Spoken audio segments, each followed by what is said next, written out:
Maraming tao ang naniniwala sa swerte na ang buhay natin ay nakasalalay sa tsamba o pagkakataon.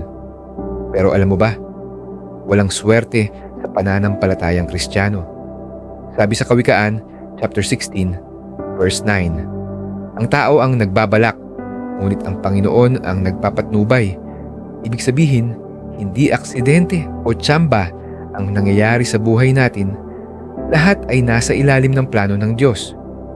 Kung ang swerte ang nagpapasya ng ating kapalaran, nasaan ang kapangyarihan ng Diyos?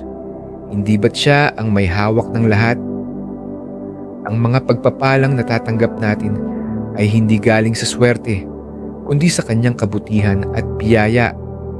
Kapag naniniwala tayo sa swerte, para na rin nating sinasabi na hindi natin kailangan ng Diyos, na ang buhay natin ay parang laro ng pagkakataon. Pero ang totoo, may layunin ng Diyos sa lahat ng nangyayari. Kapatid, huwag mong ipagkatiwala ang buhay mo sa isang bagay na hindi totoo.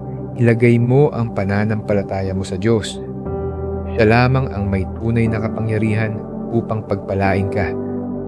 Kung nagustuhan mo ang mga ganitong klaseng video, pindutin lang ang follow dahil nag-a-upload ako araw-araw.